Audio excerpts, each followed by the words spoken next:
मैंने एक ब्राह्मण के घर सत्यनारायण बसौती देखा है। कन्या के ऐसे वचन सुनकर लीलावती भगवान के पूजन की तैयारी करने लगी। लीलावती ने परिवार और बंधु बांधव से श्री सत्यनारायण का पूजन किया और वर मांगा कि मेरे पति और दामाद शीघ्र ही घर आ जावे। साथ ही प्रार्थना की, हम सबका अपराध क्षमा करो, हम सबका अपराध क्षमा करो। सत्यनारायण इस पर से संतुष्ट हो गए और राजा चंद्रकेतु को स्वप्न दर्शन देकर कहा, हे रायन, जिन दोनों वैश्य को तुमने बंदी बना रखा है उन्हें प्रातः काल ही होते छोड़ दो, नहीं तो मैं तेरा धन राजपुत्र आदि सब नष्ट कर दूंगा। राजा से ऐसे वचन कहकर भगवान अंतर ध्यान हो गए। प्रातः काल होती राजा चंद्रकेतु ने सभा में अपना स्वप्न सुनाया। जब हम कोई बुरा सपना देखते हैं, कहता पापा हमने से सपना देखो, मम्मी से सपना देखो। ऐसे ही राजा ने सभा में अपना स्वप्न सुनाया और स्वप्न सुनाने के बाद दोनों बड़े पुत्र को कैसे सभा में बुलाया। दोनों ने आते ही राजा को नमस्कार किया। राजा मीठे वचनों से बोला, हे महान भावो भाभी, बस ऐसा कठिन दुख तुम्हें प्राप्त हुआ और तुम्हें कोई भी नहीं। ऐसा कहकर राजा ने उनको नई नई वस्त्र पहना तथा उनका जितना धन लिया था उससे जूना देकर आदर से विदा किया। दोनों वैसे अपने नगर के लिए चल दिए।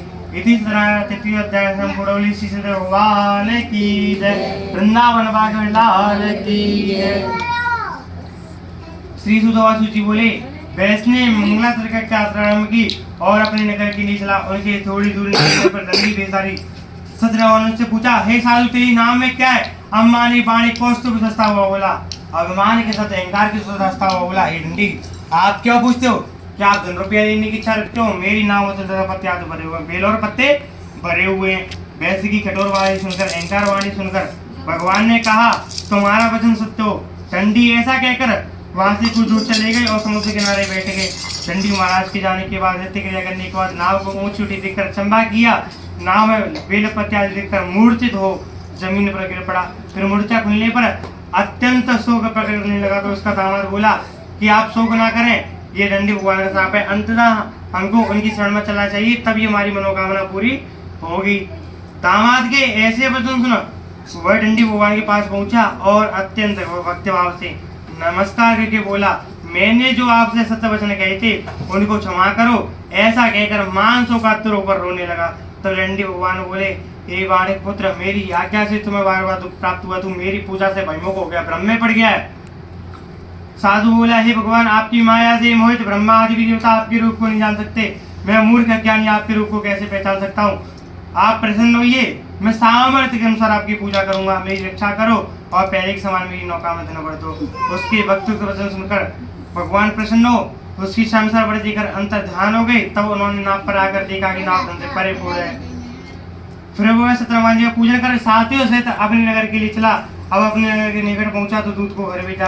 साधु के दूत ने उसके घर पहुंचकर स्त्री को नमस्कार किया और कहा कि साधु अपने दामाद के सहित इस नगर के समीप आ गए हैं।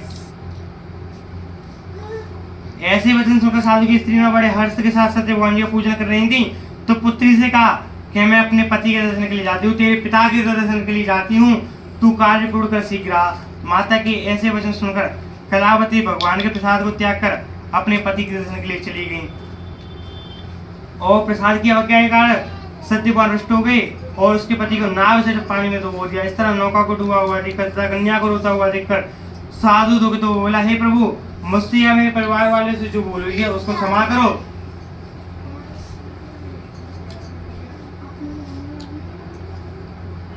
उसके दीन वचन सुनकर सदैव भगवान प्रसन्न हो गए और आकाशवाणी हुई, हे साधु, तेरी कन्या मेरे प्रसाद को छोड़कर आई है, इसलिए इसका पति आदेश हुआ है। यदि वह घर जाकर प्रसाद खाकर लौटे तो इसे पति अवश्य मिलेगा। ऐसी आकाशवाणी सुनकर कलावती ने घर पहुंचकर प्रसाद खाया। फिर घर पहुंचकर अपने सत्यवान जी का विधिपूर्वक पूजन किया। पूजन कर उस दिन से वह हर पूर्णिमा को सत्यवान जी पूजन कर साथ पूजन करने लगा। श्रेष्ठ लोक का सुख भोग के अंत में स्वर्ण लोक को चला गया। द्वितीय सत्यनारायण द्वितीय तृतीय दिसंबर श्री भगवान की जय, वृंदावन बाके भैलाल की जय, भक्तवत्सल भगवान की जय। हरि देवम जगत कारणम श्रीधरम लोकनाथम विभुम व्यापकम शंकरम सर्वभक्तिष्ठदम मुक्तिदम माधवम सत्यनारायणम विष्णुमीशं भजे। श्री सुतवासु जी बोले, ऋषियों, मैं एक कथा का वर्णन करता हूँ, सुनो। प्रजा के पालन में लीन तुंग नाम का एक राजा था, उसने भी भगवान का प्रसाद त्यागकर बहुत दुख पाया। एक समय वन में जाकर वन्य पशु को मारकर बड़े के पेड़ के नीचे आया। वहां उसने ग्वाल वालों को भक्तिभाव से भगवान जी को पूजा करते देखा। राजा ना तो देखकर अभिमानवश ना तो उनके पास गया और ना ही भगवान जी को नमस्कार किया। जब ग्वाल वालों ने भगवान जी का प्रसाद उसके सामने रखा तो उसे त्याग कर अपनी सुंदर नगरी के लिए चला गया। वही उसने अपना सब कुछ नष्ट पाया तो वह जान गया कि ये सब कुछ भगवान ने किया है। तब विश्वास कर ग्वाल वालों के समीप गया और विधि पूर्वक पूजन कर प्रसाद खाया तो सत्य भगवान के पास पहले जैसा था वैसा हो गया। फिर दीर्घ काल तक सुख भोग के अंत में स्वर्ग लोक को चला गया। जो मनुष्य परिणाम दुर्लभ व्रत को करेगा भगवान के पास है, उसे धनदान की प्राप्ति होगी। निर्धन धनी होकर बंदी बंधन से मुक्त हो जाता है। संतानहीनों को संतान की प्राप्ति होती है तथा सब मनोरथ पूर्ण होकर अंत में वैकुंठ धाम हो जाता है। जिन्होंने पहले समय में इस व्रत को किया उसका इतिहास कहता हूँ।